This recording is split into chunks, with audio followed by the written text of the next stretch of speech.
Live, family. It's Black Power family. Welcome to another episode of the One-on-One Weekly Session.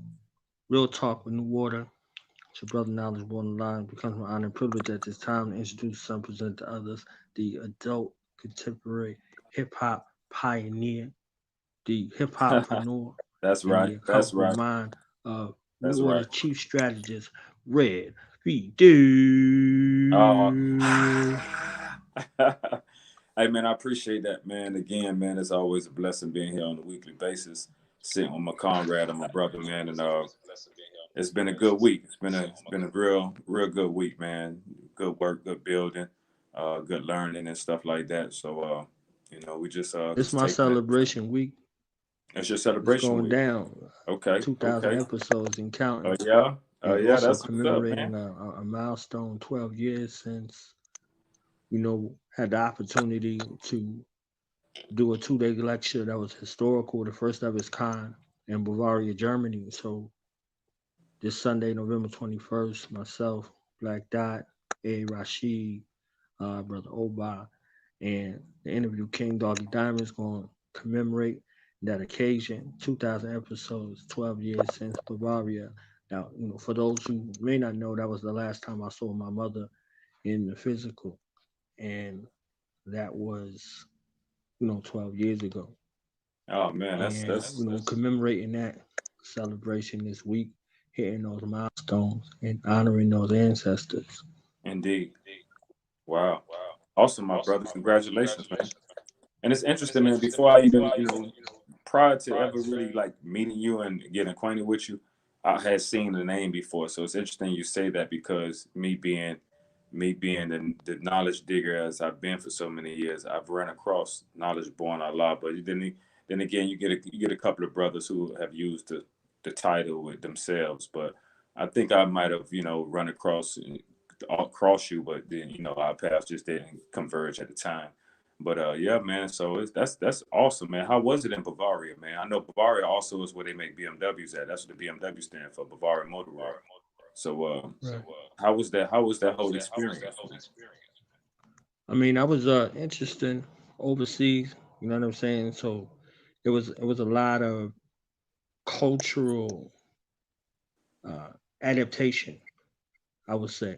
You see what I'm saying? They're very nationalistic. You see what I'm saying? War can do that to you. In a quest for world domination to do that to you as well.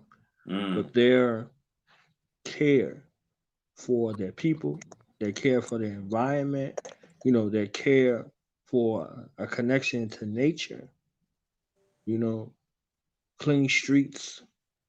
You see what I'm saying? Like all of these things are representative of a kind of pride that comes along with nationalism. So mm. nationalism isn't just something relegated to philosophy. It has to, have a situation to where it translates to the people. And Interesting. because we exist in a capitalistic society where people are bought and sold and capitalized on, there's no nationalistic pride. The only thing that unites this place temporarily is a time of war. You know, if you go through the presidents and evaluate their presidency, you know, the ones who were war presidents are held to high esteem, and those who there was no conflict in their time, they're looked at as sucker presidents. So when you Got a look at point. from whence a place came, you know, Germany was war torn. It was divided. It was all kind of stuff that was going on. And that the wall came down. All kinds of things happened. After that. So their culture and then their subcultures. So you get a chance to see nationalism in all of its viewpoints and varying perspectives when you're away from it. You see what I'm saying? And you're looking for yourself, and you see people coming from other nations and how a nation treats outsiders versus this utopian mind or this melting pot that they try to paint a picture, due to capitalism again here. If you're not from there, they treat you like you're not from there. You Really? understand what I'm saying? Wow. Like that's a real thing, and this is how you're supposed to treat strangers who come into your land. You see what I'm saying? You might be hospitable, you might be welcoming, but you're very leery of them because they have an allegiance to another nation and you have Right. an allegiance to your nation. Right. You see what I'm saying? So if you're not from there, and if you haven't took time to learn the language or adhere to some of the culture, they definitely let you know how they feel about you. You know what I'm saying? Wow. So, you know, it's not overt. I mean, covert. Excuse me. It's not covert. It's very overt, and they're very proud. You see what I'm saying? So the things that were instilled in it are instilled in the people and instilled in their traditions and their adherence to the traditions, to their festivals, to their culture, and to the world at large. You see what I'm saying? So uh, it's a different insight, and they're socialized a certain kind of way because you're dealing with national socialists. That's what Nazi means, national socialist. You see what I'm Okay. saying? So you're socialized in a way to where there is a relationship between the citizens and the government that's not seen here. The universal healthcare system is the greatest example, but the taxation is another example. You can't just build anything you want in, for instance, say Germany. You can't just build anything you want. You just can't have any kind of business because they're tied to the people because the people are double tied to them in the form of taxation. Right. 48 to 52% of their pay is taken. So now look at healthcare, you look at education, you look at no trash on the street. You understand what I'm saying? All of these things are there because of the level of taxation and the level of government regulation that exists for its people. So if you build something, it got to be good for the environment. You understand what I'm saying? It Right. it has to be good for life.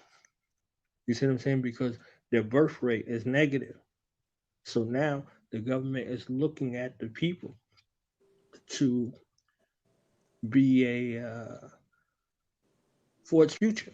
You see what I'm saying? So its survivability is based off of it. So it's not like here in the 28 to 32% income tax bracket to where there's little to no governmental regulation. You can build anything you want. You can make anything you want. It doesn't matter how the means of production are there. They have quality control, but that quality control can be bought and sold just like everything else. Mm. So in this society, you see a very toxic. You might see a very technologically advanced society, but look at the education, look at the food, look at the quality of health, look at the quality of life. All of these things are reflective of this vampiric system that you exist in. And I'm not saying one is better than the other one. All of it is the devil. So whether it's socialism, whether it's communism, or whether it's capitalism, it's all a farce when it comes to us. There's nothing that our enemy can use to conduct themselves that's not, you know, pitted at the domination of the world and the destruction of the darker people. Right. You see what I'm saying? Nothing. So, if we're looking from our cultural perspective, we will be egalitarianists. You see what I'm saying? So every contributing member of our family has a role, duty, and responsibility for the collective in the whole. Now, it amalgamates to where it might sound like it's socialist or it's communist, but it's none of those things because the people and the culture of the people is something that, deals with that. So, back to this taxation situation, the healthcare, the health of the people, the survivability of the people is contingent upon that healthcare system. You see, so the education system is centered around it. The food is fresh food. There's so much regulation on the agricultural system, on on the economic system, on the building system, because with that birth rate negative, Yeah, that's and something. That's the something that a lot of people that people are don't. having babies, they're not having babies with Germans. They're having babies with those other people that are coming from these other nations. Got you. So Germany is dying off because of that also. So it's very incentivized for Germans to make families. It's very incentivized for Germans to make families and to be productive in business. You know, not just entrepreneurial, but day to day business. You see what I'm Mm, saying? So it's a lot of breaks. It's a lot of, stuff like stuff closed for 2 hours out of the day. You understand what I'm saying? Like, and right, if you right. don't close, they're gonna hit you with a hefty tariff.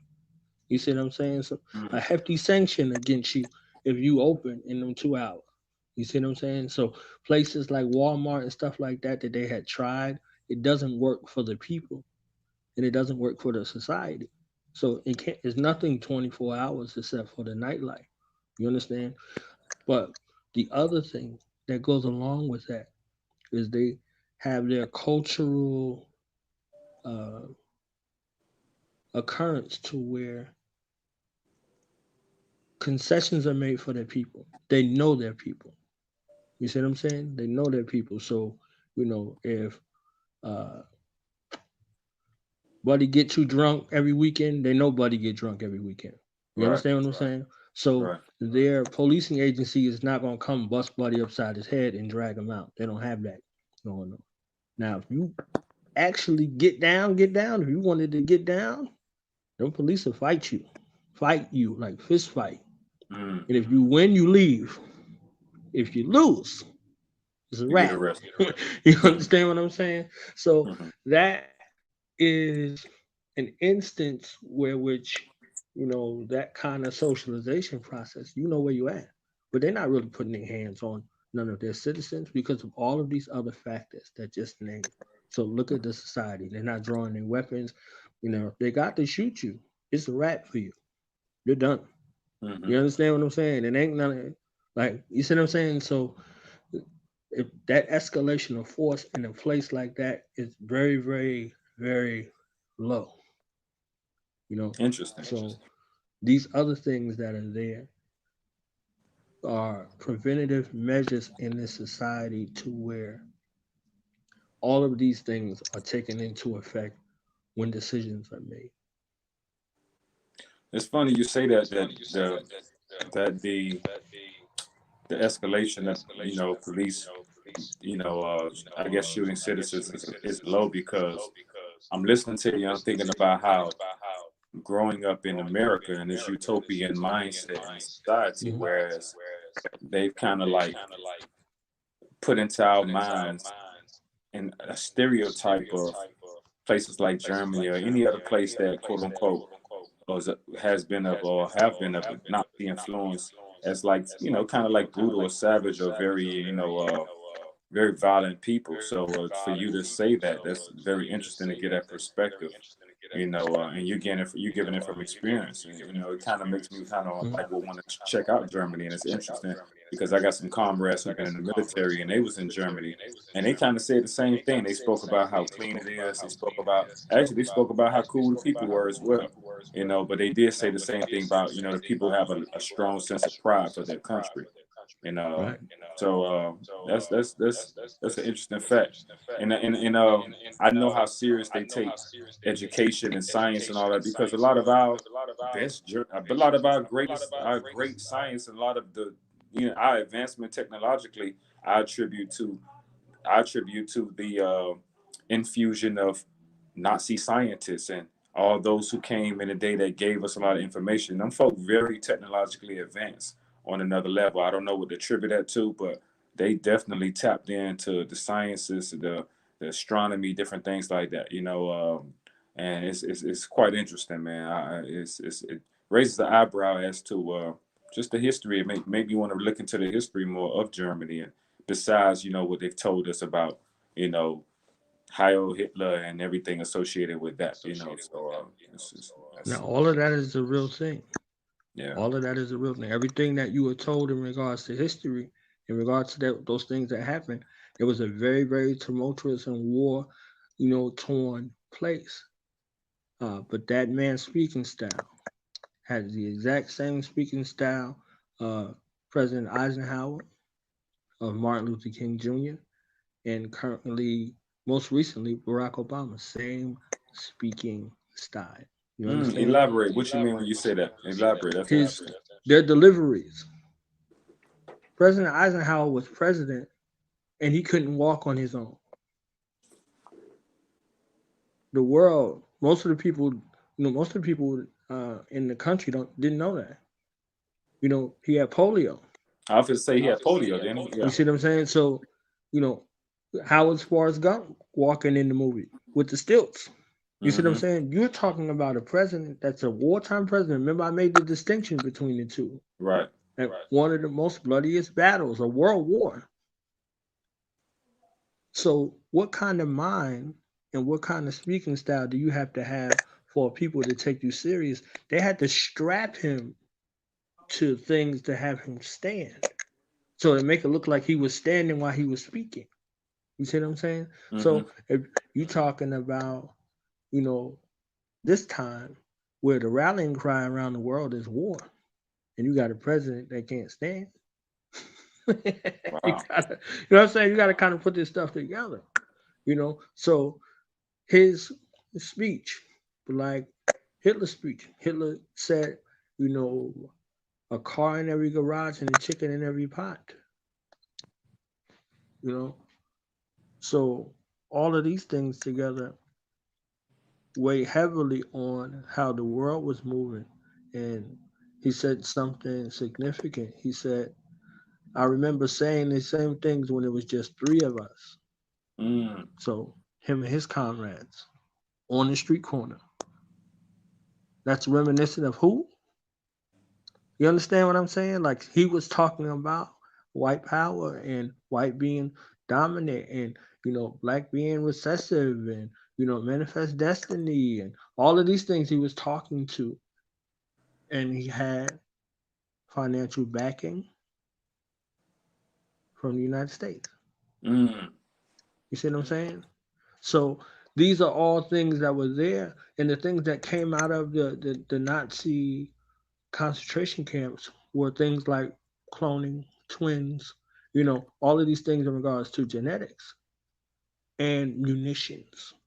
So, that push that you were talking about in regards to that technology and things like that, and, the way these things are, look at the kind of head start that they had in regards to, what they were able to produce from free labor, Yes. free labor.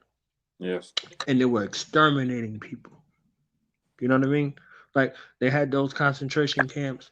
Like if you look at a city like Dachau, Dachau is a world tourist attraction. Disney and all these other places ain't got shit on Dachau. Like the people come from around the globe to see what people were exterminating. You understand what I'm saying? Like, so what kind of mind frame does the world have in that regard? So we should, just look at that real quick. That's a great point. I believe our guests in the building, so I'm gonna get out the way. Ready to welcome Dr. Enqi to the platform, and y'all can get busy. Oh man. My brother. Peace to the family. Peace, man. Peace and blessings, man. It's a pleasure meeting you, man. I've seen you quite a few times, video on YouTube throughout the years, but I must admit I haven't dug deep into you. And when the brother told me that you was going to be on, I started putting my teeth into some of the things you would talk about. I definitely have some questions. I'm with it. Man. Hey, man. Let's do it. What you got? That's what's up, man. Everything's good, man. So for one, man, see, when you got that smile like that, I know that you might have some true curiosity questions, but then you got some other shit going on. So let's go right into the. Yeah, you see, I got the blackboard behind me too. So so and look what I got in front of me. I got your soul craft right now in front of me. So I'm looking at the scroll right now as we speak. Yes. So I was just, first and foremost, man, I guess for our viewers that don't know who you are and aren't acquainted with, just your work and the span of time you've been actually one of the power. I can actually consider you a powerhouse and a cornerstone of just real true information, not misinformation that disguises itself as knowledge. You know what I'm saying? But just true information, man. Let our folks know who you are and just your beginnings and where you're at now. In a nutshell, I'm a personal trainer, sports nutritionist, holistic, or rather, I should say more appropriate, naturopathic doctor. Father of 10, public servant. Public servant. That's the nutshell. That's the shell of the nut right there. Yeah. That's the shell of the nut. Well, jumping into it, man. When I was checking you out and really saying, okay, let me get back to Enqi, because I ran across you years ago and kind of fell into the trap of some of the other scholars who, according to some of your videos that you actually spoke about. So coming back to you, one of the things that came to mind, I was like, I wonder if Enqi piggybacked off of Sebi and some of the things that Sebi did, and it comes to mind like Dr. Laila Africa, and things of that. So I guess what I'm saying, were these people major influences in your journey and your start to where you at now? Definitely. I would say I caught on to them. So my journey was kind of backwards than everybody else.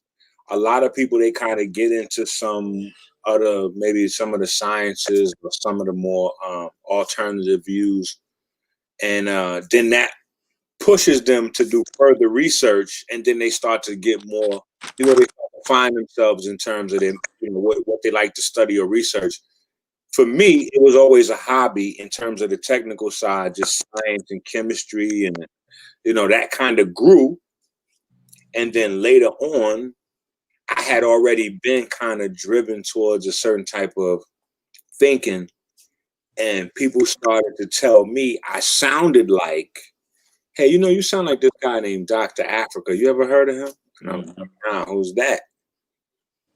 And that right there, I found mega jewels and found just little pieces and remote teachers that helped me go. But just like that, though, that happened multiple times in my life where somebody say, hey, you sound like such and such. Have you ever heard of this? And I go, no. And immediately from there, I go and look up the person and get all whatever the person has done and try to, pour through it as much as possible to see where any correlation between why somebody would associate me with them or reference whatever. But so that led to one thing. But I stumbled onto Jude Pukram before even Dr. Africa. Okay. Yeah. And then Dr. Africa, I think, something like that. It was a bunch of, I mean, everybody's had their journey. So, you go through awakenings on certain levels. You do, and you evolve. Yeah. And my journey deeper into Dr. Sebi didn't even really come via Dr. Sebi, more so Mama Pill or Annette Thomas. So shout out to Mama Pill, but I got to really pick her brain one-on-one after already having my own herbal line with some success for years already. So I knew what it would just an expert picking an expert's mind, an expert picking a legend's mind, right, is a different type of conversation than a novice picking an expert or a legend's mind. You don't even know enough to know what the right questions are to get the most out of who you're speaking to. You know what I'm saying? So after damn near 5-10 years of practice, trial and error, and you fine tune your limitations, and you know what you're looking for to be able to expand different things. So it's a different type of but yeah, so it just a lot of that. But the technical side allowed me to take what I was learning a lot further than anybody else. Okay. Because people wouldn't understand certain things. So maybe they would hear that a particular plant is good for a particular ailment. That's good information, but it's limiting information because I'm stuck having to get that plant, and I don't really know how to use that plant because I don't know what in that plant is actually causing the reversal of whatever symptoms I'm dealing with. Exactly. So my thing was, I realized where all of the ancestors had left it, just Dr. Sebi, you know what I'm saying? Because there's a lot of people who put it down in the closer years to my lifetime, and you know, all the way back into antiquity. So, but you know, it's just a process of being able to put things together a certain way, and that's that. I feel you, bro. When I mean, looking at you, I mean, do you consider yourself more of a holistic healer or a scientist? Because when I view you and I really listen to you, you're like a mad scientist to me, man. You like yeah, I would say a holistic scientist or an okay. scientist, something to that effect. You know? Got you. I picked that up from you. Yeah, I picked that up from you because that is the thing. See, that gives the freedom. That's where freedom is, right? So if I tell you that this plant is good for this ailment, technically, I could use that to maybe lure you away from pharmaceutical drugs if there's an alternative, but you're still not free. I'm just changing dependency. You're not really free till you know what exactly in the plant is working for your symptoms. Because now, what happens if that plant is not available? right. So let's say, like for instance, with there's a pandemic breaks out, and you know that we'll call it COVID 1000. Say COVID 1000 breakout, and somebody figures out, hey, Yellow Hill plant is the one plant that's amazing for whatever, and it's working, and we're using it, and it's knocking Corona 20. Oh, what I said, Corona 1000. Yeah, it's knocking Corona 1000 out.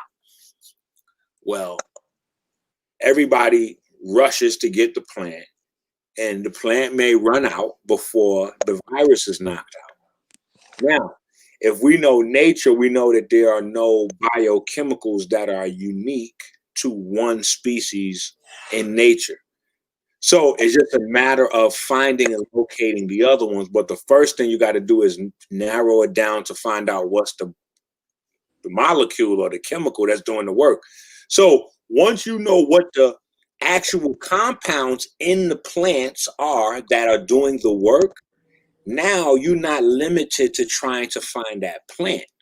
Now you can look up and see what other foods, what herbs, what possess those molecules has that same that same nutrient in there. So in my book, Eat Right for Your Haplotype, and I want to thank everybody that's supporting the book, Eat Right for Your Haplotype. You can get the book at drenqi.com. In fact, you can get everything at drenqi.com, the herbs, books, all that kind of stuff. Right. My app is in the Apple Store and the Google Play Store. Dr. Enqi's Prism Network. It's just like Facebook, but it's not Facebook. It's the Prism Network. So it's a whole social media network just focused in on what we do. Like none of the external goofy shit. So you ain't got to see like the injection booty, you know, all that other shit. It's just our shit. You know what I'm saying? But then, indeed. But just going back to that, just giving that focus of that book, Eat Right for Your Haplotype. That book has the protocols, but it doesn't have the protocols based on herbs.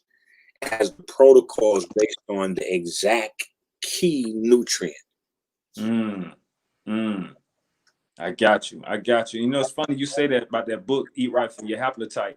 Now, first thing comes to mind with me is that book, Eat Right by Your Blood Type, right?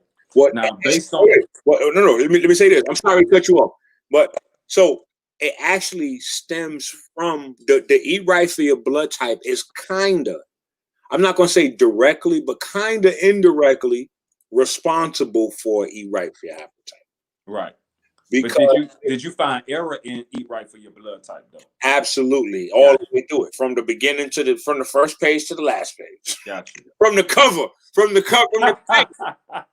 title of it, from Eat Right for Your Blood Type. I said, wait, that don't make no sense.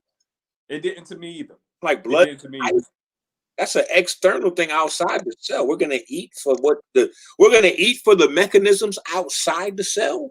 Yeah, it has no endogenous implication at all. I said, man, this is insane. Okay, yeah, this is not.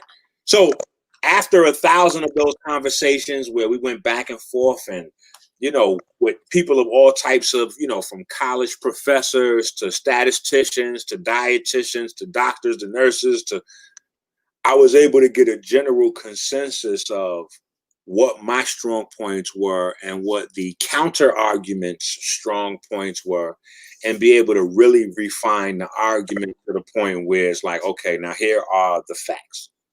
Because you always have the one side, the other side, and then somewhere in the middle Right. is where the facts are. So I was like, okay, well, this is really what this looks like. So no, we're not even going to play around with this. And so when I put out the book at first, Eat Right for Your Appetite, when I put out the book, what I did was, like for instance, anybody who gets the book, you can flip to the diabetes section, right? So the diabetes section has a long protocol. But what I did was I used the diabetes for the example protocol, meaning I also had a class that was on the book. The book was the main textbook of the class. And when we got to the protocol section, one of the things that we had to do in the class was learn how to validate or invalidate aspects of the protocol. Because as science becomes aware, we have to be able to change. So, and this is not about forcing something on people. This is just about making people aware of things that they aren't aware of. So, like for instance, if we go to the beginning of the book, actually, let me just grab a copy of the book. I keep talking about the book, right? All right. So let me grab this. All right, so boom. If we go in the beginning of the book, and here's the hardcover. This was a limited edition hardcover. So Okay. you buy it, people, you get in the paperback version. You ain't getting the hardcover. But on page 25, if you go to page 25, there's a section called PhD level research. And the reason why that's in the beginning of the book, and this is supposed to be a book on diet and nutrition. People ask me that when I first dropped it, what is this? This doesn't seem like. I said, see, I'm from an online community where people use the word research almost as many times as they inhale and exhale oxygen. The word is used so many times, and I found out from my conversations in this community online that only 0.0000001% out of 1,000 people know what actual research meant. Most people, they think when they say research, they think it just means in general double checking. Meaning, if I say something, or for instance, red. If red says, yo, Ink, it's blue outside. And then I go, word, hold on for a second. Yo, Chase, is it blue outside? And then Chase tell me, nah, it ain't blue outside. You tripping, Dad. I go, yo, Red, I researched your facts just now. You don't know what you're talking about. You up I researched your facts. You don't, that's not real research. Not at all. If you tell me it's blue outside and then I go online and I type in Google, is it blue outside? And Google comes back like it usually does with 4,006,875 238,000 links, and all of them links say something different. All of them don't even really speak specifically to what we're talking about. Just got the same keywords in the damn. Right. That's not real research. So I was like, okay, now those things can fit into research. Talking to people, getting information, that's a part of research. Googling, that's a part of but that's not what research. I wanted the people to really understand what it meant. Okay. Because we try often to bleed into professional, doctor, professor, and collegiate level scholarship. We try to handle things on that level. And sometimes we fancy that we're on that level, sometimes beyond. And a lot of us don't know the basic things. So I just wanted to level the playing field, at least with that, so that people understand the difference of what real research means, at least on a basic level. You know, mixed methods, qualitative, quantitative, so they can start to get, okay, this is what okay, boom. So that we're not looking stupid when we outside of our circles and we start using this term research, and then people are like, oh, word? You did research? What kind of research? And you like, yeah, well, basically, Bobby, him told me that your anus was like, wait a minute, hold on, whoa, that's so your chakra system was walking up through your anus. Man, like, wait a minute, right there, that ain't research right there. That's not going. Yeah, That's regurgitating something you done seen, man. And it's like at best, you know, Google has become everyone's research go-to. You know, they Google something like you said, and it's like they go for the first thing that pops up. Yeah, it's a tool. If we could use it as a tool, we got the most dangerous tool in the history of weapons ever invented. Google is the most dangerous weapon thus far ever invented in the history of man. Yeah, I got you. I feel you on that. Yeah, the most powerful thing in the history of existence is information, knowledge. So having every single everything that's ever written at your disposal in less than 1 second, and it keeps getting faster. Yeah, the ability for you to access this information keeps getting easier and faster. The screens keep getting bigger, and the uploads keep getting faster. So you can read the oldest inscription. Shit got the translation button. Boop, everything. So the possibilities are endless, but the gate, you know, is kind of guarded. You know what I'm saying? Like how everything else works in a holographic, you know, kind of pattern. It's a self-guarded system. Because we see with our mind, you can only go as far as you know to look, as far as you know to search. We all have access to the same Google empty search bar, but what you type into it is going to bring up a different cascade of information. So we use the diabetes protocol as the example in the course and in the book to show you how to look up information. So as you look at the different protocols in the book, before you even think to try one, you want to make sure that you go step by step and look through it. So if we go to page, where's diabetes at? If we go to page 260, if we go to 269, right?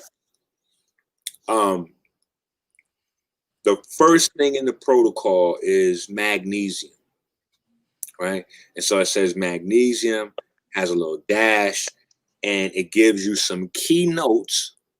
This is the things that you want to direct your research towards.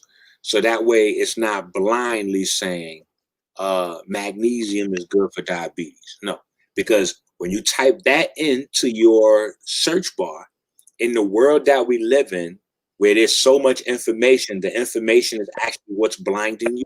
Mm-hmm. You have to have a directed search. This is just like all these goofy ass niggas that's talking about how the ancestors, you know, they be showing you the hieroglyphics where they show you the marijuana tree. Right. Then they show you the ancestors using mushrooms and ayahuasca. Mm-hmm. And then they use that as the reason for them using mushrooms and ayahuasca every day. And it's like, bro, nah, you're not doing what you're doing. You just getting high, my nigga. Like, that's not that. That ain't that. Those ain't Rolex diamonds. What the fuck you done to that? Like, that ain't, you getting high. Just say you getting high. Like, nigga, that's what niggas, you know, you getting high. Get high, nigga. What I mean, it's okay. That's interesting, man. That's real though, man. Hold on. Let me tell you something. I had to tell a nigga one time, I said, yo, you do know most times that getting high is vegan. I'm just saying. I'm not going to judge you for getting high. Yeah, most times getting high is vegan. If you are rolling up a Dutch Master, the Dutch Master has no meat in it, no dairy in it. If you put the trees in the Dutch Master, there's no milk, there's no meat, there's no milk in the trees. So that is a vegan consumption right there. So you're going to get no judgment from me. Now, is it healthy for you? That's another conversation. Mm. Vegan doesn't necessarily mean healthy. Vegan just means there's no meat, no dairy. So you ain't going to get no judgment from me if you have a watermelon swisher with some hybrid whatever going on. That's none of my business. I ain't going to say that's worse than the hookah. I ain't going to It's vegan. You get no beef from me. You see what I'm saying? But I know that the way we approach the information is key. So you get so you know how to hit that search bar. Type in magnesium. When you type in magnesium, type in insulin uptake. Magnesium regulates insulin uptake, or intracellular magnesium regulates insulin uptake.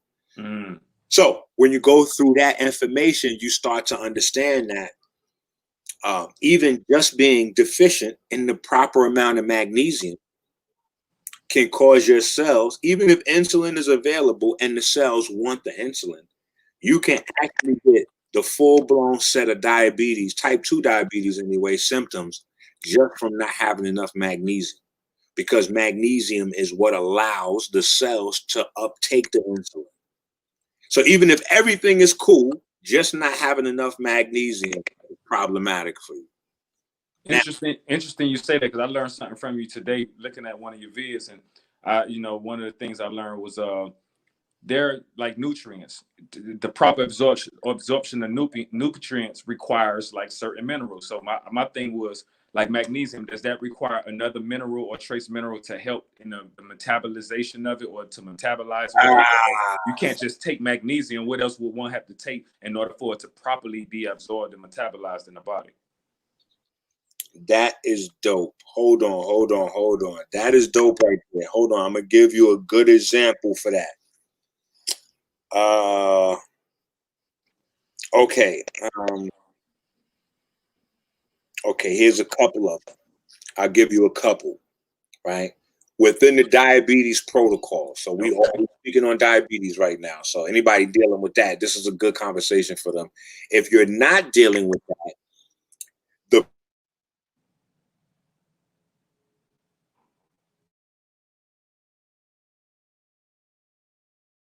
That happened.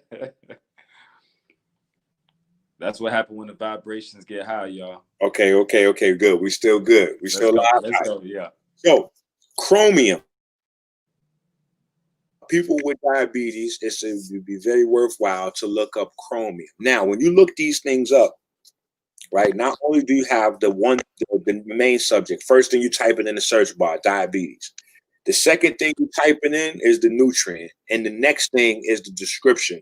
So the first one we searched was diabetes, magnesium, insulin uptake. The next thing we would be typing in is diabetes, chromium, and then the clue would be glucose tolerance factor, right? So if we type in diabetes, then chromium, then glucose tolerance factor, you're going to see a whole maybe 50 years worth of a debate about how chromium affects what's called the glucose tolerance factor. And the glucose tolerance factor is a group of nutrients that come together to actually facilitate your body's ability to convert carbohydrates, including the decarbing process. People have heard of the term decarbing, but that's usually only in like the cannabis communities. But every time you eat a carbohydrate of any form or any food, to be honest, it comes off the same tree. You know what I'm saying? If you're dealing with carbohydrate, it's carbon, hydrogen, and oxygen. If you're dealing with protein, you just add in nitrogen to that mix.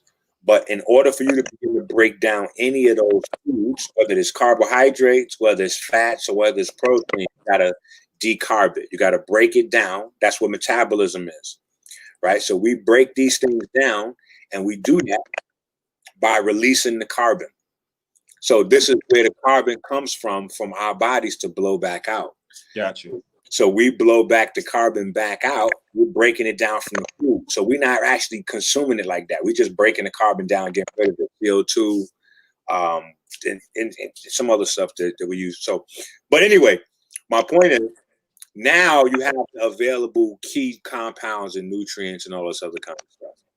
You know what I'm saying? So when you pull that up, you're going to see in terms of your question, are there other nutrients that's required to process?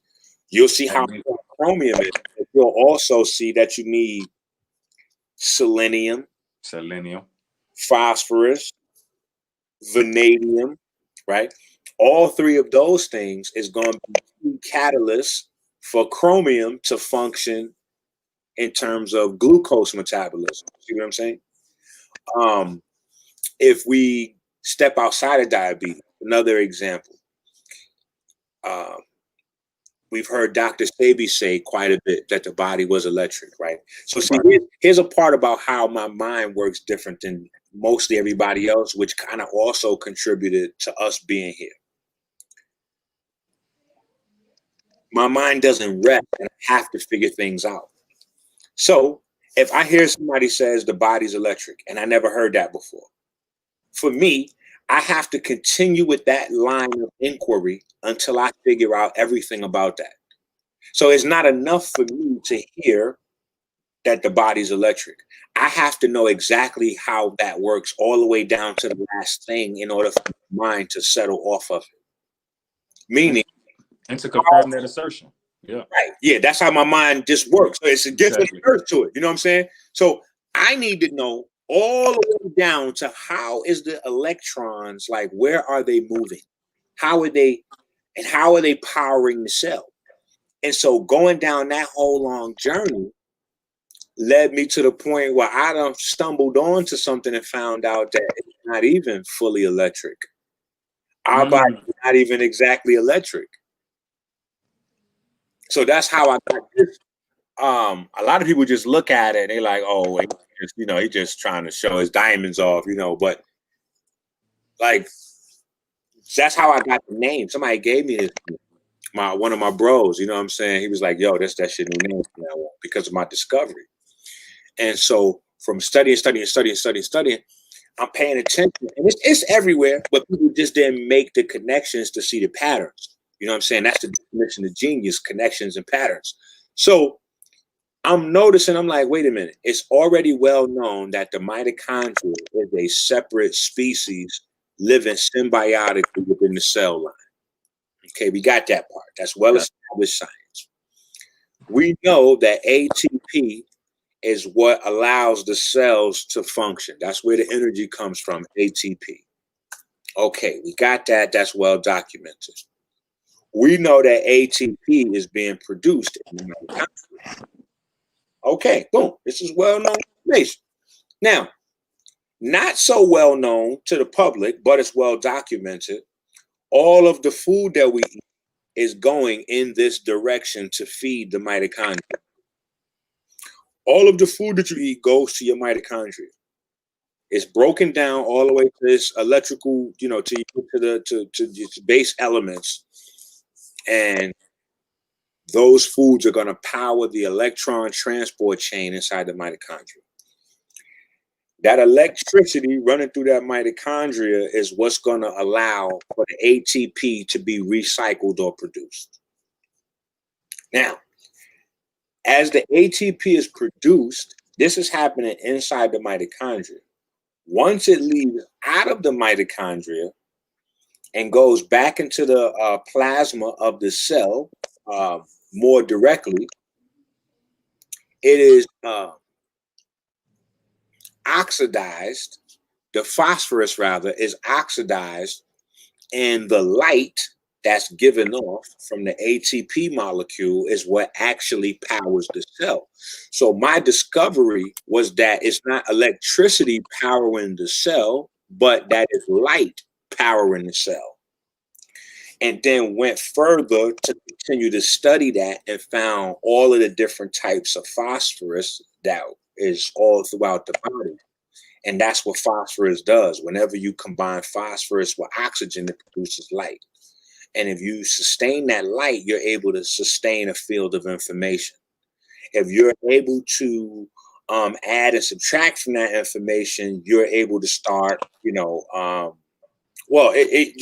so anyway, one once I put out the information, typed it up, paper, so that's where I got this founder of the soul. So that's where it's not FOTS, like yo, you pass gas, nigga. Like, no, it's not FOTS, it's founder of the soul. You know what I'm saying? So my point anyway is this is how we gotta break the information all the way down to its key component. You know what I'm saying? And so when we do this, we look these up and we look for clinical studies. So we're not just going to type in diabetes, magnesium, insulin uptake, or diabetes, magnesium, glucose tolerance factor. We're going to type those in, and then we're going to type in clinical studies at the end, or we're going to type in medical library, or we're going to type in so that way what we're getting is not an article or a blog. We don't want to confuse articles and blogs as research. Right. You know what I'm saying? Like, so, right. And we don't have time to wait if we really know what we're doing. So we want to make sure we put in clinical studies or medical library or something to that effect at the end of whatever we search. Or you can even put into the end of it university research. Doesn't really make sense together, but at the end of a inquiry, it adds. So you'll get stuff from like Harvard pulling up or MIT or Stanford. But now some more peer review. Are you referencing like peer review stuff? Right, and not that are cited. Yeah, and not just peer review, but just stuff that's structurally more set to qualitative or quantitative, some type of real research that you could pull from, as opposed to just blanket ideas. You know what I'm saying? Because it's one thing to tell somebody that milk thistle helps your liver, but then if you can identify the component in the milk thistle, you might be able to find that in other plants. Like I was saying, it just provides people more freedom. Exactly. Now, when you get the clinical studies are usually more specific to the compound and not to the plant. So that's where the disconnect also becomes. Because if you start looking up stuff for herbs, you don't really find as much clinical research as if you know what the components are. Because a pharmaceutical company can't patent the herb per se, but they can patent the compound. They could replicate it in the lab. Right. So they will give you clinical studies on those compounds because those clinical studies help to document whatever it is they're going to bring to the masses. Got you. So they'll do that because they get a return on their investment. But you don't get a return on investment telling people that the cinchona bark tree, like for instance, if I told people, hey, the cinchona bark tree is amazing for, potential coronavirus symptoms. Everybody get you some cinchona bark tree. I can't really capitalize that statement. I can't, there's no way I can monetize that. Maybe I could buy some wholesale and sell it as well, but I can't stop people that maybe, say for instance, they're native to countries where the cinchona tree grows, right?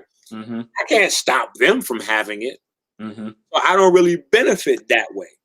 But now if I myself, I go and I grab an extract from the cinchona bark tree, right? And I'm able to take a key component out of it called quinine, and then work that quinine into a formula called hydroxychloroquine. Now I can patent hydroxychloroquine and I can tell people, hey, this is good for coronavirus. But the people that know what they know that the hydroxychloroquine is an extract from the cinchona bark. Mm-hmm. So you could just go get the cinchona bark that would probably cost you $2 for a big ass bag of it, as opposed to the hydroxychloroquine. It's going to be limited supply and it's going to be $1,000 a bill and all kinds. Right. I feel you on that. And it's funny you say that because it's like since COVID, but it's always been here. But since COVID, the increase of sea moss being sold is at an all-time. Oh my God! Oh, the sea moss. It's like if I go. Stop! Come on, man. That's why I said that smile you have was a crooked smile. I knew you were start shit. I'm with all the smoke. Listen, hey man, game that went through the floor, family. The sea moss is the new weed now. It seemed like everybody got caught selling that hybrid crazy ass strains of weed, And now they done switched to selling sea moss. So you got weed dealers and switched to sea moss. Fuck the whole sea moss game up. I'm seeing niggas on their video. They on the video talking about who just got shot and who got how much time in jail. And in the middle of the video, they cutting, and you got somebody with a big half a garbage bag, like, yo, I got that moss. I got the purple moss. It's crazy fluffy. Exactly. The smell is crazy. It's yo, we doing like 80 a pound for this joint. Yo, we letting them zips go too. If you want to let me know if you want to zip. I'm like, yeah, what the fuck? I said, I said, wait a minute. I said, hold on. I said, yo, did I just watch a weed commercial, or did I watch somebody trying to sell you a holistic plan for your family's nutrition? I said, what the fuck just went on right there? I'm with you on that, bro. Hey, I'm clearly confused. I'm like, wait a minute. I'm with you all day on that. I mean, it's inundated with people selling sea moss, man, just for the lick. And I really one thing I like about what you do, man, is like what I find that there's one thing to be informed, but there's another thing to apply critical thinking to the information you're being informed about.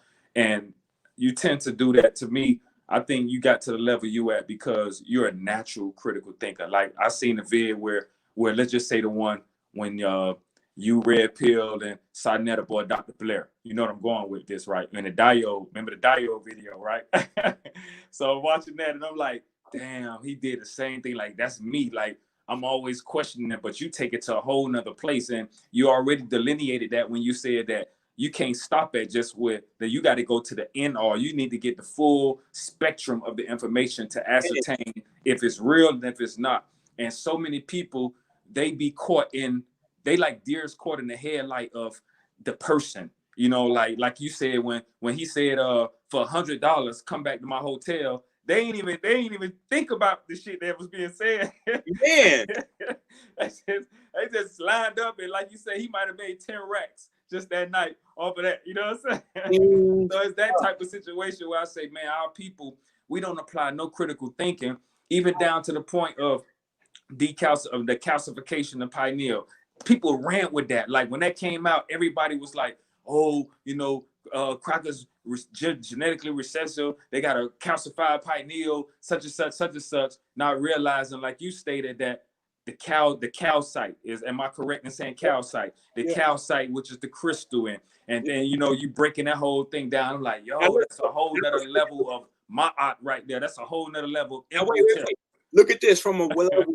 Sometimes you could look at it from a level outside of science, and you could come to the same conclusion. Because I could look at that same statement from these same people and get curious. And this, a lot of times, that's where the curiosity starts. It doesn't start in the science. I just go to the science to settle my curiosity. So powerful. I'll be watching, and I'm looking at this same group of people tell me how the white race has been able to overpower the black race. They done, colonized, kicked our ass, raped, ate, like just everything bad they did to us, and there's nothing we could do. They just pan our asses up, and we just, whatever. We waiting for another turn, or we waiting to die and go to heaven or something. So exactly. To myself, you same people gave me that line. Okay, boom. And now I have to digest from you same people also that this group of people that seem to have outsmarted and outmaneuvered us at every turn, somehow their brain is deficient and our brain is on superior time. Exactly. I said, okay, now see, I know both of those things can't be true at the same time. Both of those things cannot be true in the same reality. So now I have to explore and get to the bottom of this. One of those things can't be right. Because either we're underestimating this group of people, and maybe that's why we're getting our asses handed to us, right? We just saw the Clippers, right? They thought, oh, we got them down. We up 3-1. We Gucci. This is the Nuggets. Right? We up 3-1. Nuggets. We Gucci. We got them. And what happens? Woo! Come back and gave them the business, man. And it's been happening generation. And I feel the same way, but I couldn't, honestly, I didn't know how to actually come to a a cognitive conclusion or a thought about it, because I must admit, fell into the whole hoax of the calcification. But looking into it deeper, and then, you know, coming across some information that you provided, it really just opened my thought process. Like, you know what, that's an interesting fact, because you even hear, like, let's just say star childs and indigos and all these people coming back that don't look like us though, but we supposed to be the superior. Not saying that we're not, but people don't look like us, but the technology and so many great things are manifesting these different lines. I'm like, something is going on here. Something is not lining up with information. The trick is this. The trick is that something besides hard work creates success. That's the trick. And so as long as people can convince you that that's what's happening, you never get to realize the hard work. Right? So if you don't realize the hard work, you don't know what it takes for you to be successful, right? So let me give you an example. Now, I'm going to give you an example with exercise, right? And this is what I wanted. One of the things I wanted to do with the Soulcraft scroll. In the same way that I was able to equalize the playing field in terms of holistic healing for everybody. So now everybody has all the protocols in order to heal. Like, it's not a special group of motherfuckers running around like we know how to heal. Now everybody just get the book. You got it. All the whole shit. You got it. Boop. I want to do the same thing with the Soulcraft with exercise, and really be able to fine tune it to the point to understand how exercise not just helps develop external muscle, but internal muscle, hormone pattern, circadian rhythms, all the way down. You know, like I said, how I got to know the whole. So one of the things we were able to put together in pieces is, all right. And like I said, you can apply this principle to everything, right?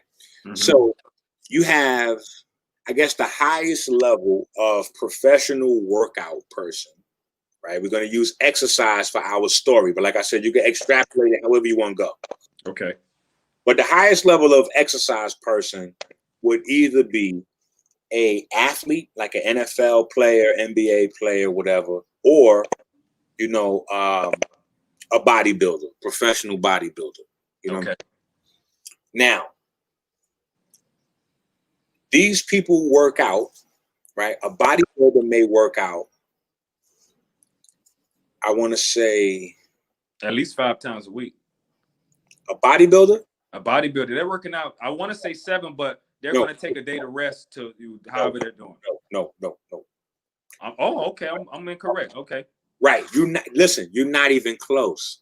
Really? Right. See, you got to break this down to me, because I know quite a few dudes that were gym rats, and they seem like they lived in there, called themselves bodybuilders. Those are days on and days off, but those are not exactly workouts. Okay. They actually will have in between, maybe, depending on what part of their workout they in, they may have in between 2 to 4 workouts per day. They may have between 2 to 4 workout sessions per day.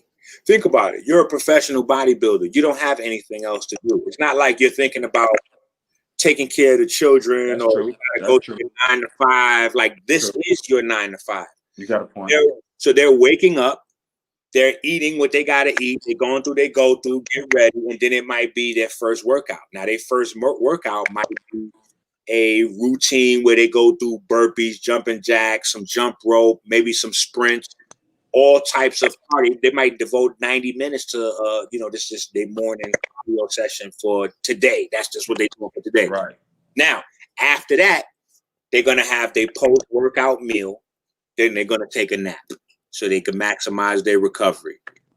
Once they take their little 2-hour nap, now it's probably going to be the time that the rest of the world wakes up, because usually the bodybuilders wake up around 4 or 5 o'clock to start this process. Okay. So now they done got a workout in already and ate twice, took a nap, they ready to go again.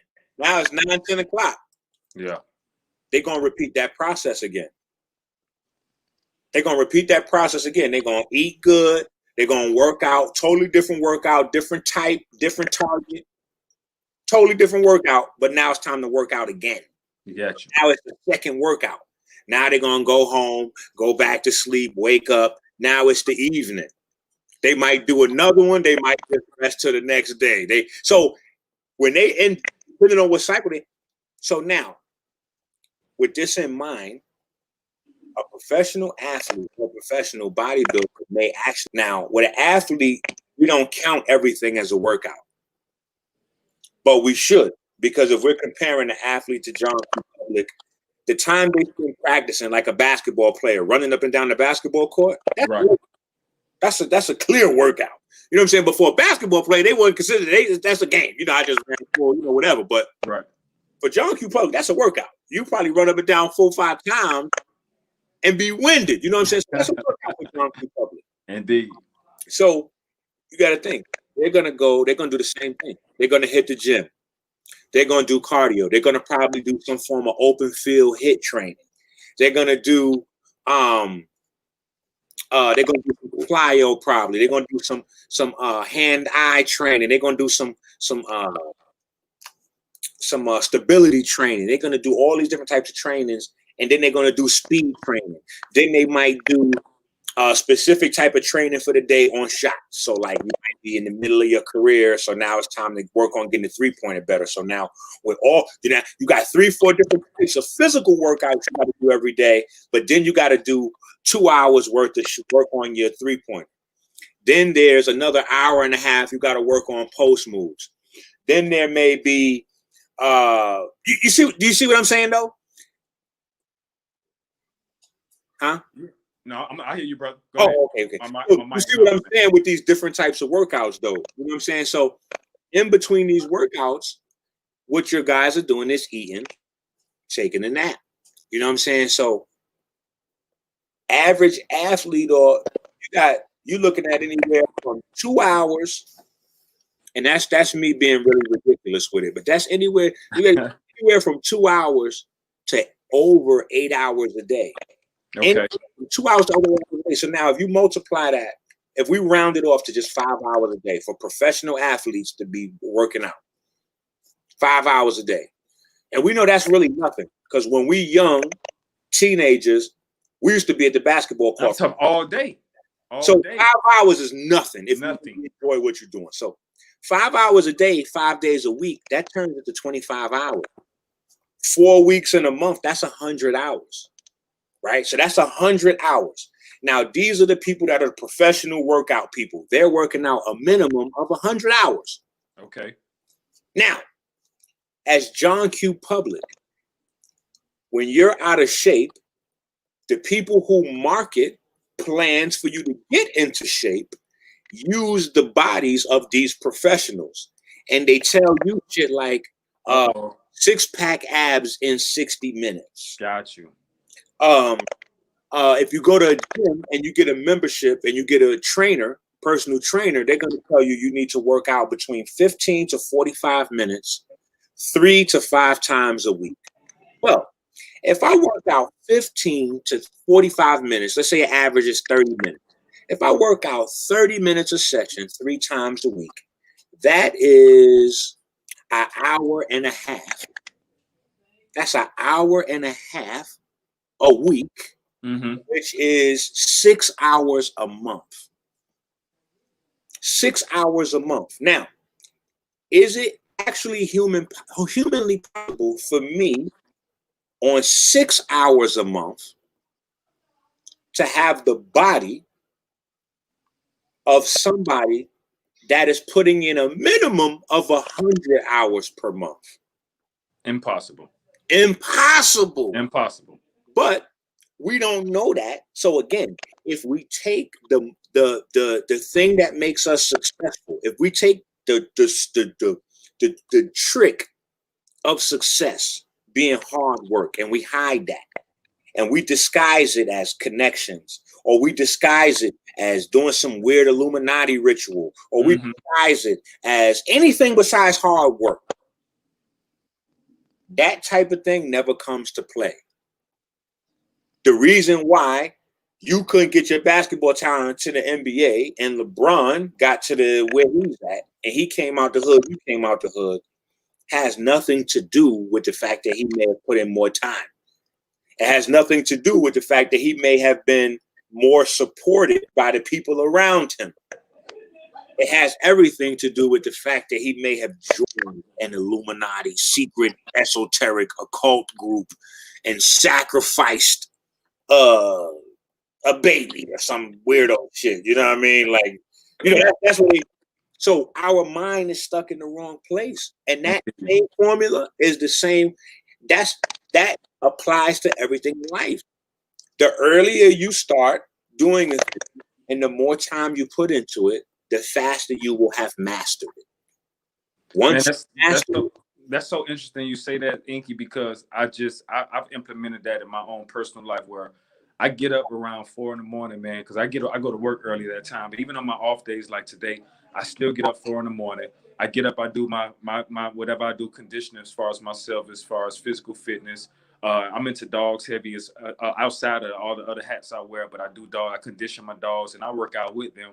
And I kid you not, bro, I just see the transformation of my own body and my own mind at the same time, and it feels better. And honestly, I found that I can eat pretty much what I want, and it has no bearing on any weight gain or nothing. I'm actually more trim. I feel more in shape. I feel more healthier than I've ever been, just due to time, putting in that time and putting in that discipline.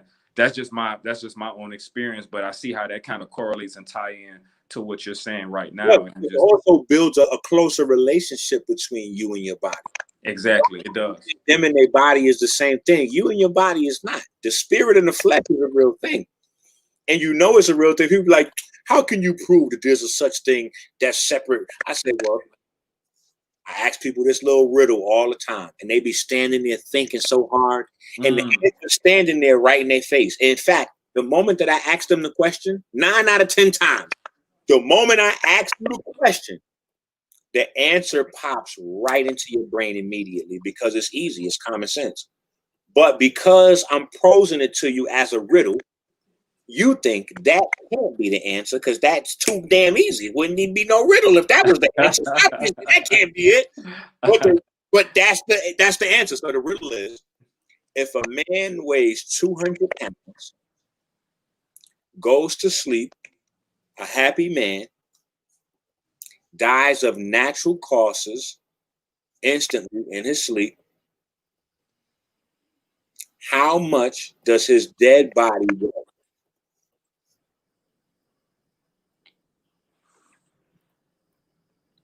You know what? Here's Stop. See, stop. You fell into the trap already.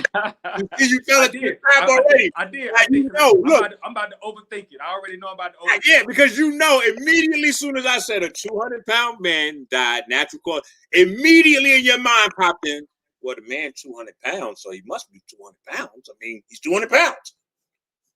Correct. But I wasn't thinking that. You know why I wasn't thinking that? That's the answer. Huh? That's the answer. But why is the case? Why is it when they say a person dies, they have dead weight? Like that weight, they imply that like the person is heavier. Right, because there's no, see, that's the thing. Because the thing that's missing, see, that's the part. The thing that's missing is the thing that wills the flesh. Okay. That thing is no longer there. The flesh is inanimate. So the riddle implies something.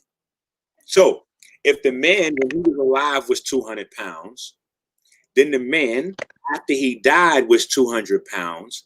That tells you that the thing that was inside the man when he was alive, that is obviously no longer inside the man now that he's dead because he's no longer alive. Duh. Mm-hmm. That tells us that was not a physical thing. Exactly. It was that light. Well, it doesn't necessarily say light because I've had people ask me that too. They say, well, how can you just assume that that's light? I say, well, see, that's why we have science. Is there anything else that has a more profound effect on biology that also is massless, that doesn't have any weight? And that's why it has to be, I will say, light. So now we know, okay, so boom. So now we can say and once we can start to describe and quantify, now we can make assertions, we can test, we can have theories, we can have and we can start to build on it and go deeper and take it into different directions. And that makes me think about something you said earlier. I'm gonna segue back to that. When you mentioned the cell and light and the soul. Now, something I got this from your Soulcraft scroll because it's so honestly, man, so much depth in it, man. I really got to. I take my time and I'm just slow reading it.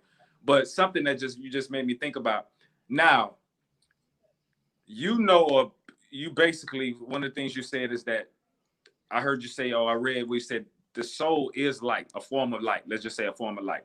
And so if light, when you was talking about the mitochondria, if light, let's say, powers the cell, like I'm thinking, like, just kind of paraphrase, if light powers the cell, so the removal or let's just say the absence of light from the cell actually really was what represents death of the body.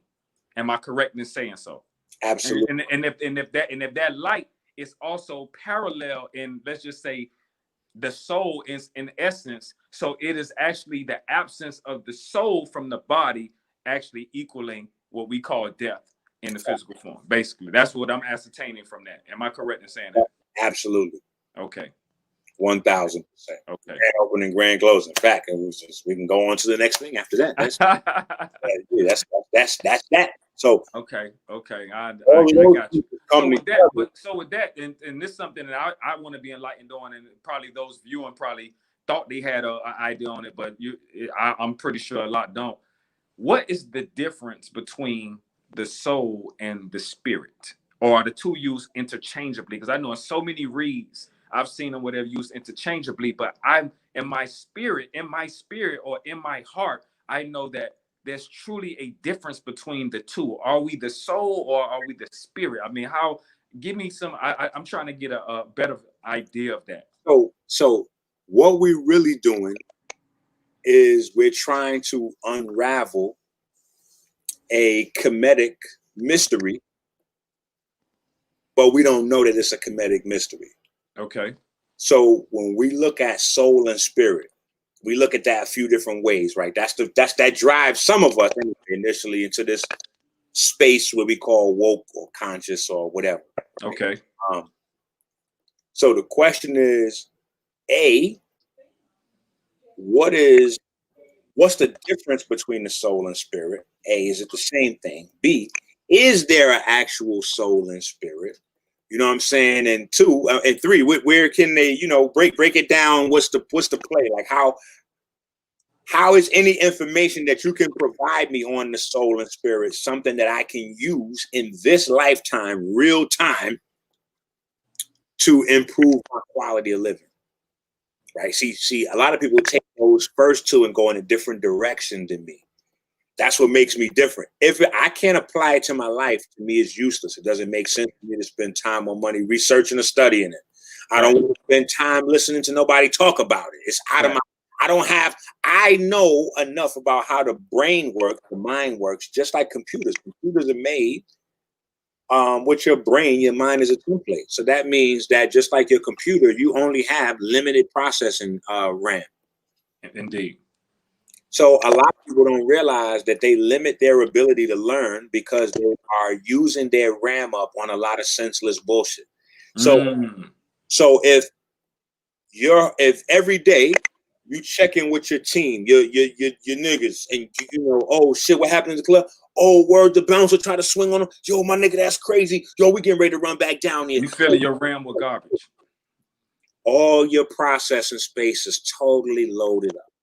So that same person, when they try to read a book, if I put them on to something, they'll probably read like a paragraph or two and be like, yo, I can't do this, yo. It's just start hurting I'm starting to get making me sleep. So right, too, God. Yeah, it says it's making me sleepy, or it's making my head hurt. You know what I'm saying? And at first, when I first started hearing that, I thought it was bullshit. And I'm like, yo, but I found this was a real, so I'm like, oh shit, I get it. The brain is a muscle. See, we forget that our organs are muscles.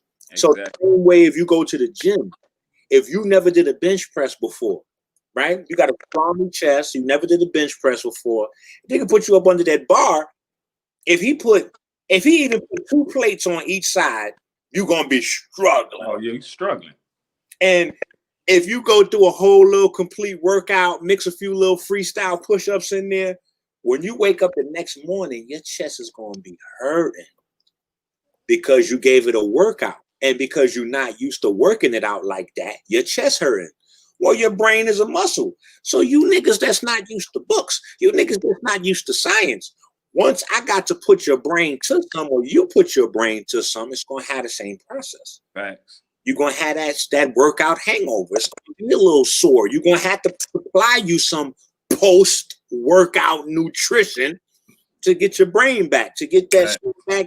You know, you're going to have to re-up on those minerals you burned, that galactose, all of the things that, you know, you're not used to burning at that rate are now depleted. This is a whole process. So the lactic acid in the brain is a muscle. Everything you know about muscles applies.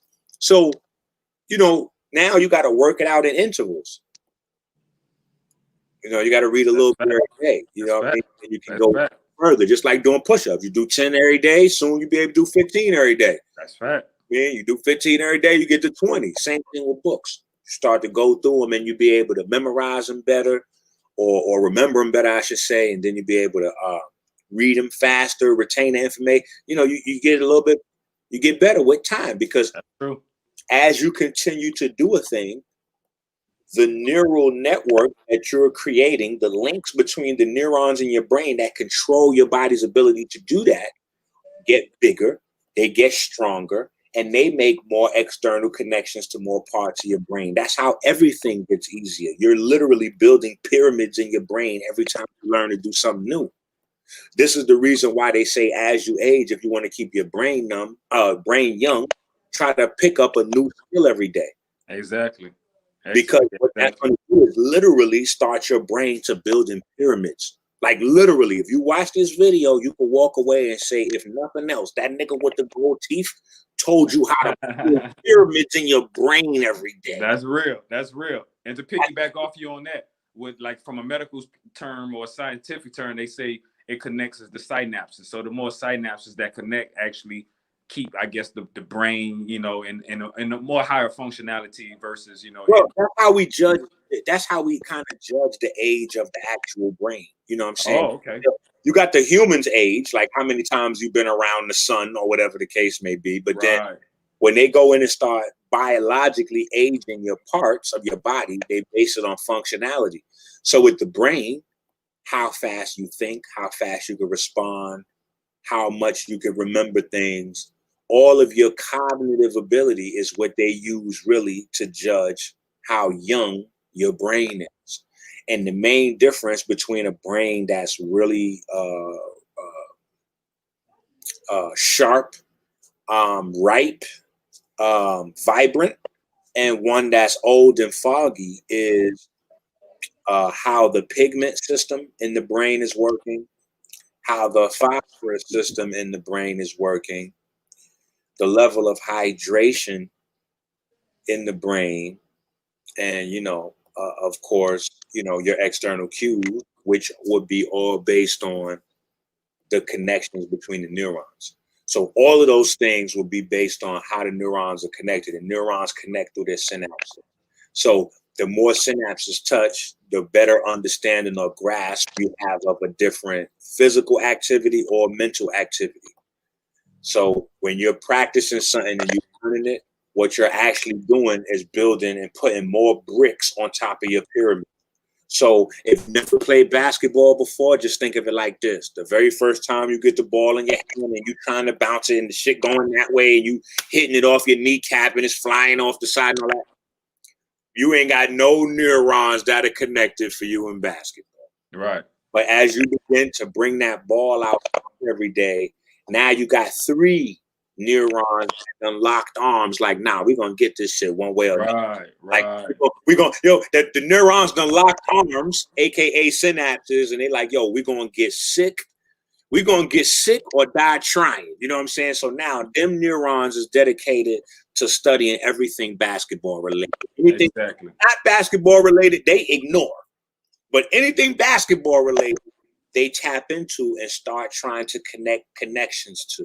Right. Even consist of things that you might not associate with basketball, like how fast your hand moves when your brain make my hand move.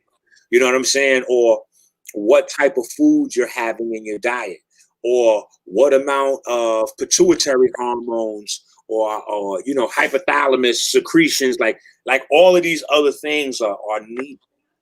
So the more you practice it, the more your body begins to take the shape of, you know, what a ball player, you know, what his requirements require of your physique. Exactly. And, you know, all of those things. So that's the same way with anything in life. Your body's always looking to adapt. We just have to understand these sciences and be able to guide our body in the direction we want it to go in. Even if it's something as small as building a little bit muscle, building a little bit more muscle, or losing some more fat, all the way up to something as complicated as I have stage, you know, 3 cancer, and, you know, I'm not trying to go under the knife. You know what I'm saying? Like, I'm trying to go natural. So what is it?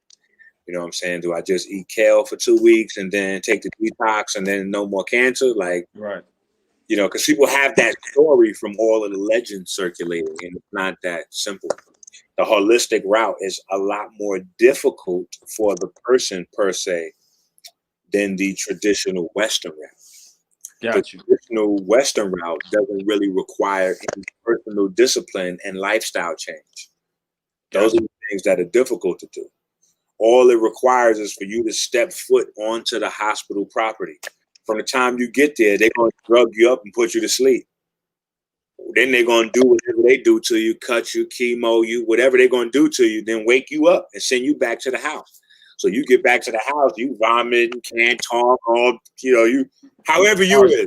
Yeah. You there like that, and then they have somebody else come pick you up another 3-4 days for another process. So it doesn't require you to do anything different. But having the freedom to continue to do the things that gave you cancer in the first place, oh my God, that's so difficult to really come back from. And it's not the physical act, it's all of the mental and emotional stuff. So you've done these things all your life. These things that you've done all your life is what got you here in terms of cancer. There's no way you can continue to do any of those things and remove the cancer. It doesn't matter what type of herb you take. It doesn't matter if we get you the fresh. It don't matter if we give you the hair off Jesus' toenails. Like, it doesn't matter. You know what I'm saying? They say if you touch the hem of his garment, the hem of his clothing, you heal. So, you know. Well, hey, maybe, and you know what? If that's true, then maybe Jesus is the naked emperor, and the emperor, what was that? The emperor's new clothes? Yeah. Maybe Jesus been walking around naked all this time then, because obviously folks missing that hem of that garment. They missing the hem of the garment or something.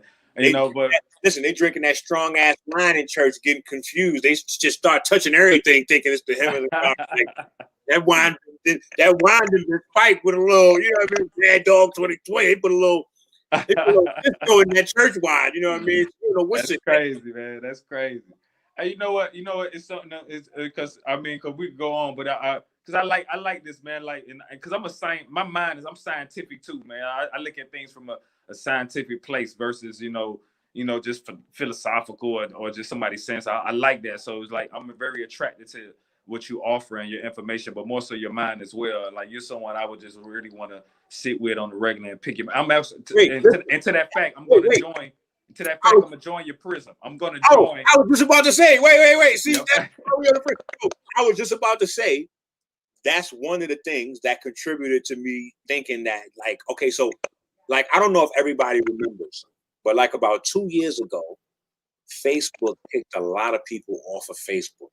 So people haven't paid attention, but there's a 2-part conversation to this. And for me, it was funny to watch this whole conversation happen, because I got to see a lot of fake niggas in the process, right? Mm-hmm. So what I mean by it is this. About 2 years ago, Facebook kicked a lot of people off of Facebook that had, like, like alternative opinions. Right. I remember that. Like, Farrakhan was one of them, and a whole bunch of I was one of them too. Really? Okay. So now, when that happened, the whole woke / conscious community, oh my goodness, they was at arms. Oh my God, Facebook is turning into Hitler, and this is the Illuminati, and we got to do something about this, and this is crazy, and blah blah blah blah blah. Right now, do you remember that? I do. Okay, Loud and clear, I remember. watch this. Fast forward 2 years, right? Donald Trump goes, "Yo, these social media networks are getting too powerful. They are deleting people's pages and information. We got to do something about this. We got to stop this fake news." The same conscious people that just said that same thing a year and a half, 2 years earlier said, "Look at Trump is making this shit up. This is not Trump is making this shit up. We got to stop this. Look how Trump divide us. Trump trying to divide us." I said, "Wait a minute, what just happened?" I said, "Y'all crazy." I said, "See, I know y'all crazy now because y'all just said this 2 years ago, but we don't realize that's the reason why Trump is a target is because his views too radical. He say things and black folks get pissed off. What we're not realizing is that he says things and Spanish folks get pissed off, Indians getting pissed off, all types of white folk, because we think that it's just one white folks. It's Irish, German, Swiss. Right. He talks, every walk of life gets pissed off. Right. He's not a politician. He doesn't know how to.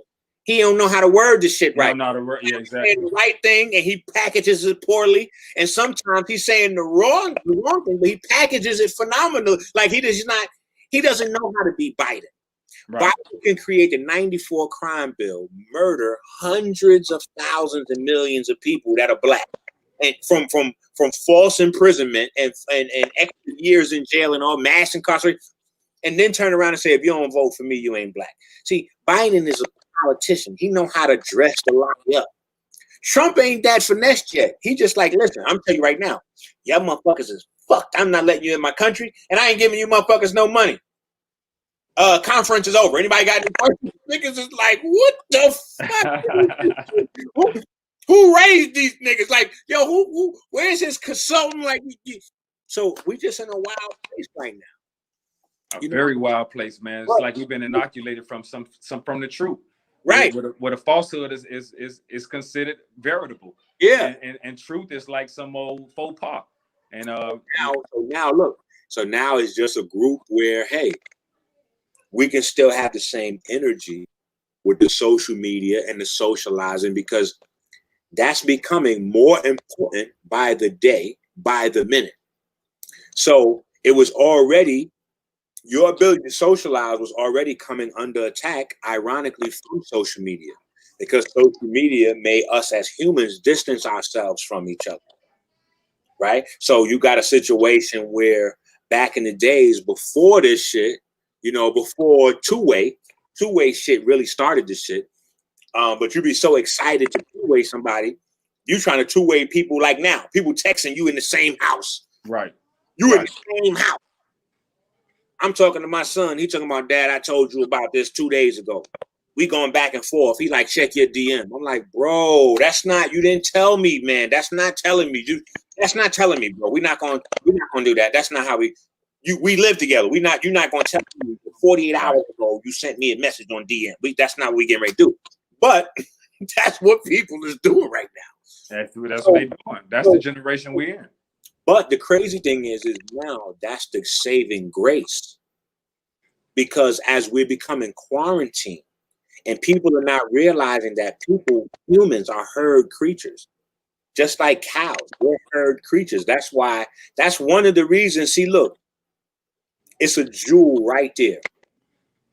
Most of the people watching would have let that jewel pass right by them. That's the jewel right there. The first jewel right there. When you think back to all of the societies that have a sacred, holistic, spiritual, they have some sort of deity associated with the cow. This is the first reason why. The way the cows live, the way the cows move is an exact blueprint of how we live and operate and move. We're a herd creature, just like the cow. we can become omnivores if needed to, but we're not. We're plant-based, just like the cow. Like we say mammal, warm blood, just like the, so there's a certain idea of being able to say, okay, here's a template. So if you forget your way, here's a template for you to figure out where you pick off where you left. Gotcha.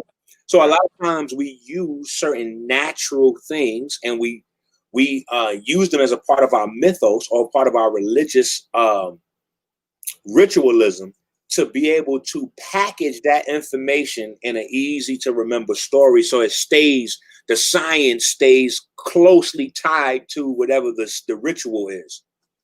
Sometimes we remember the ritual and not the science, and then that's when it gets blurry and chaotic, because the purpose of these things is so that in times of emergency, we can pull from what our ancestors learned.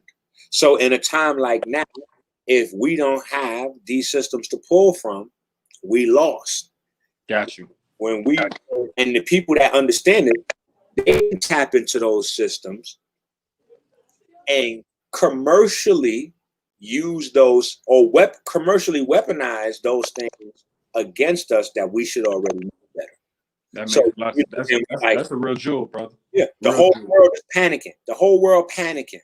Oh man, we don't know what to do. We need a vaccine. Well, where did the virus come from? The virus came from China. We sure the virus came from China? Yeah, virus came from China. Okay, cool. Virus came from China, and China had the biggest infection.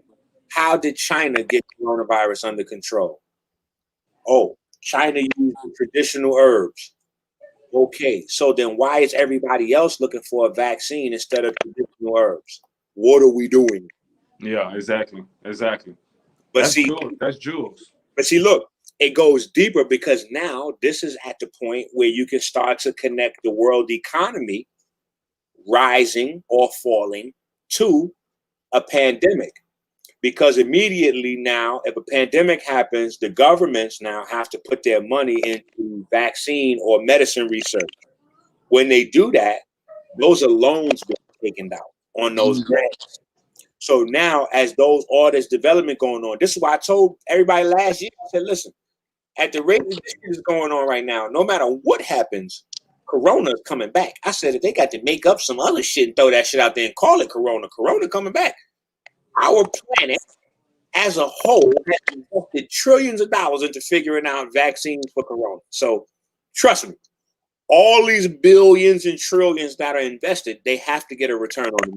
So indeed, and we see it happening right now. It's ironic that you even mentioned that. We see it happening right now, brother. Yeah, but if we're smart, we can say, hey, if the solution to these problems is in the plants, why should we wait for the synthetic when we could just start to protect our families now by getting rid of the plants? So right? Get you some sea moss. well,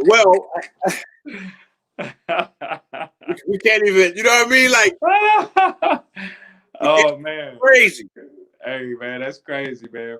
Hey, but look, but on the real, man, like definitely, man. I don't went over the hour because I could just talk to you, man. I got to bring you back on. Now, let me tell you, the thing we start now, we just started a group in the network. Okay. We're doing group study of Forex. Okay. Forex. Oh, really? And I want to learn, man. That's what I want to learn. Man, I'm coming on. Right. Man. I'm joining you. Right. Tonight. Well, listen, I thought of the idea because I was trying to teach. I was just adding the thing for homeschool, like me and children. I raised. Okay. I have my five little ones I raise alone. So I come up with all kinds of ideas for homeschool shit. So traditional stock exchange shit, I worked on Wall Street and went to financial school. So I know some of that stuff, but I'm like, that don't necessarily translate to the new age. You know what I'm saying? So I'm looking around and I was thinking Bitcoin, but then I was like, Bitcoin ain't fully real yet. So I was like, let's look at this thing right here. So as I'm messing around with it the other day, I was like, what are we going to do? We're going to do this like, this is a real video game. This is how I'm packaging it to them. I'm like, no, this is the best video game. To hell with that Roblox and Road, what's that, Warriors, Worldcraft, whatever. I'm like, listen, this Forex, this is a video game. This is one that pays you points in real life. See, that shit y'all playing? you converting real dollars into gift cards to spend into fake world. This game, Forex, It's real life money. You get the fake Currency, numbers, real life currency, I guess. right? You get the fake numbers from the game that turns into real life gift cards. That's real talk. That's real talk. But then I said, you know what? We can do it as a collective, everybody. You know what I'm saying? It's not an investment thing or none of that. It's just I seen, and I don't know about it. I'm learning too. But I seen where some brokers were setting up demo accounts, and you get to actually, you know, after you learn the little studies, you get to set up your account and use it without putting no money in. And see, that's what I'm on now. I did that same thing. I'm in the demo account called Owanda. Owanda is what I'm on, and they give you they allow you to do a demo, and then once you get a little bit more adept at it, and you want to really take that chance. So you already on. See, so you already ahead of us. Yeah.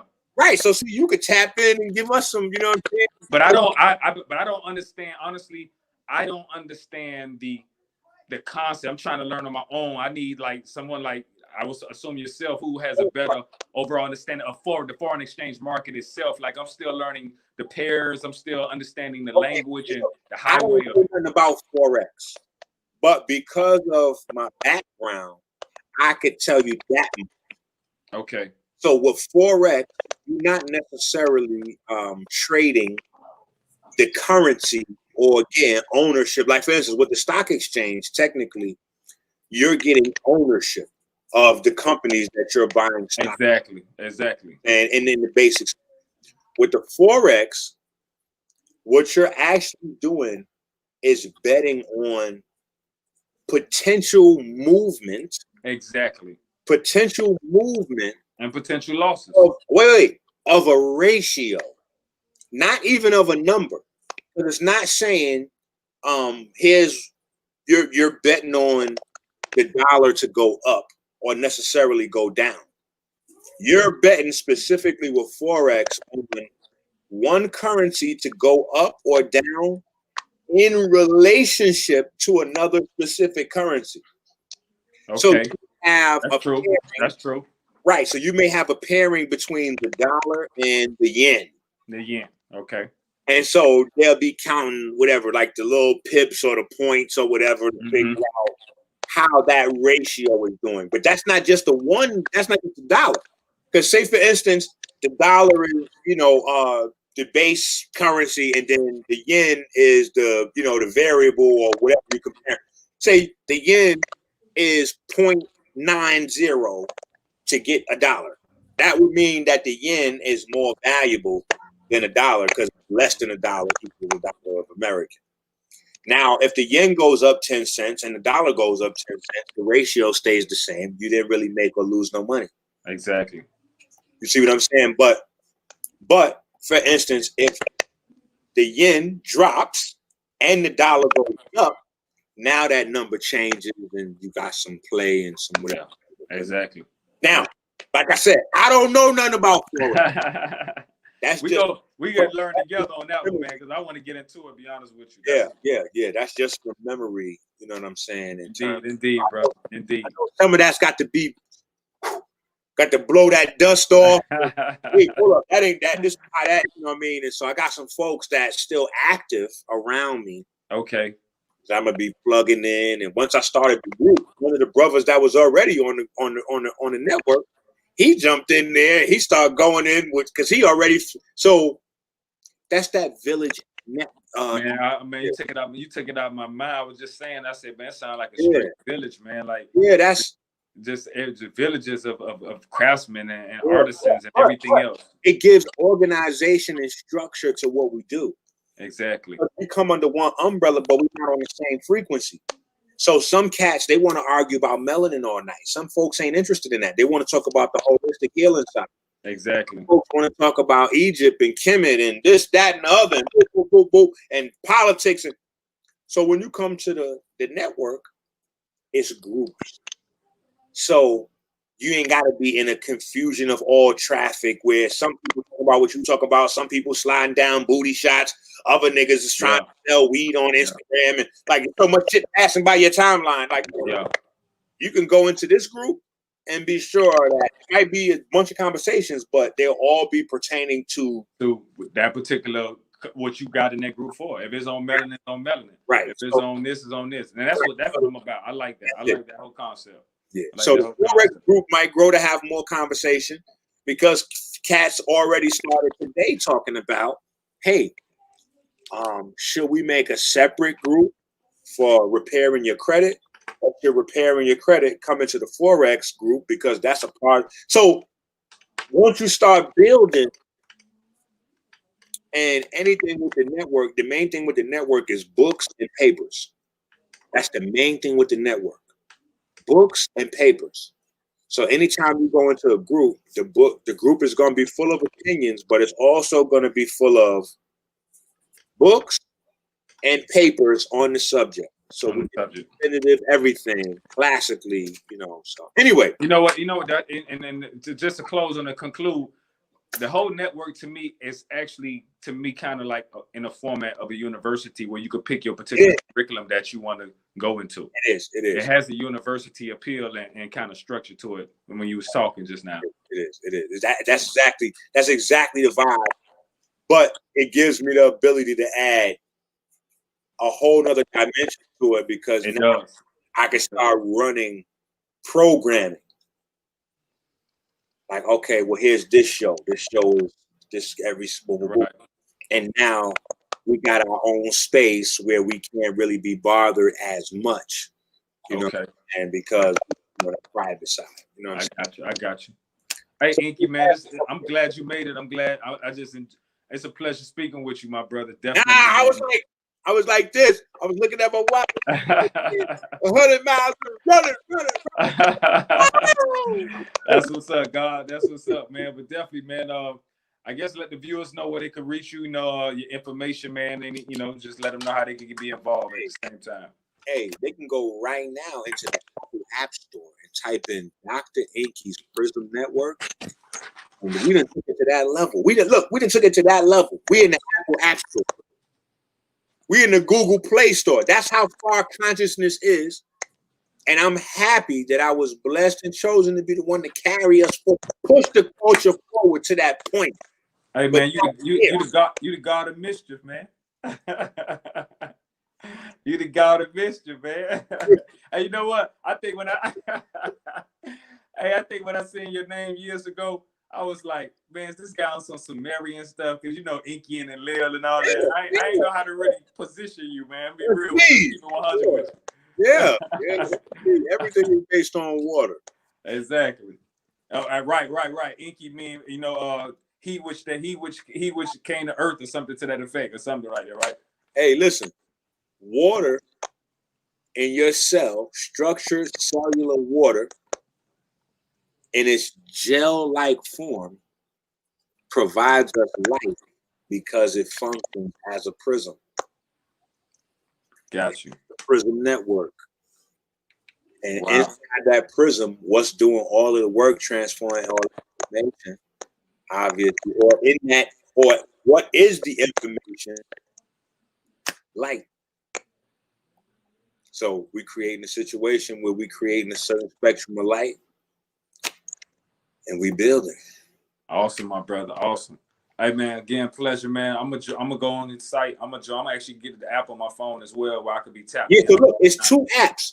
It's 2 apps. It's right? 2 of them. Every time you try to get off, I keep coming back with some more shit to say, right? It's 2 apps. So it's one app is Dr. Enqi's Prism Network. Okay. In the Google Store and the Apple App Store. Okay, let me write that down right now. I got Dr. Enqi's Prism Network. Okay. Yeah, that's subscription. So when you get that, there's a second app. It's private. So what's the second app? The second app is the Eat Right Nutrition app. Eat Right Nutrition? Yeah, Eat Right app. So go with the book. Okay. So you got the Eat Right for your haplotype book that we was talking about. You got the Eat Right. You got the Eat Right app. Eat Right Nutrition app. Okay. And what happens is once you join the first app on either Apple, Google, or you just log in, you could go to 40dayfruitfast.com and just log in or whatever. Once you do that, within 72 hours, The second app will be sent to your phone with the option to join. No, it's free. The second app. Okay. So that's the one that's going to give you the management in terms of making sure you're getting all the nutrients every day. Okay. Putting the food together, what to eat, what not to eat, how to eat it, all of that. And you'll see here, these are what the icons look like. Okay. Oh man, my screen's going crazy. But there you go, right there, bam. All right, I got you. Right. Okay, all right. I'm gonna look that up. Yeah. So those are the apps. You know what I'm saying? We just trying to take it to the next level. Sound good, bro. Sound good. I'm on it. I'm that way, I'm part of the village, man. Yeah, if I'm with you, like nobody, you ain't gotta hit me up. Like people used to hit me up, like, "Yo, Dr. Enqi, yo, I'm in the supermarket right now, my nigga. I'm trying to activate this whole shit, my whole diet plan right now. Yeah. What's the alkaline? Like what's the alkaline? You know what I mean? I'm about to get these blunt wraps. They got the alkaline blunt wraps. Get the hell out of here. Hold on. Yo, Dr. Enqi, hold on. We're about to grab. Yo, which one should I get? Which one got the most acid in it? Is the Trainline, the OE got the? Is it which one is the alkaline? Hey, they got the alkaline. Wait, yo, the Heineken. Yo, Dr. Enqi said get the Heineken. It's alkaline. The Heineken.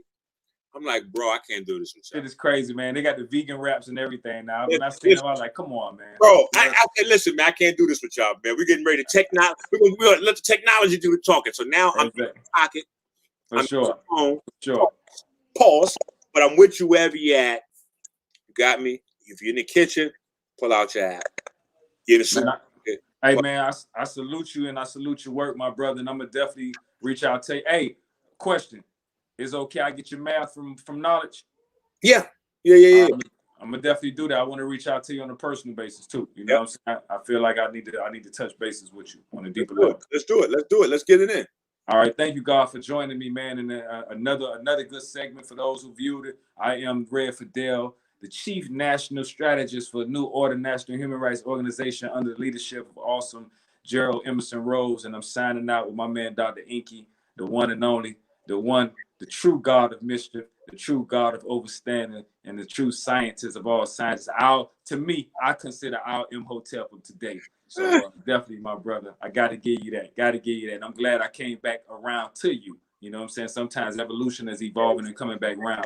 I came back around to a better understanding. I probably in the beginning, I wouldn't even understood you at that time because I wasn't in the right mindset. But now coming back around, everything is like piecing together your information.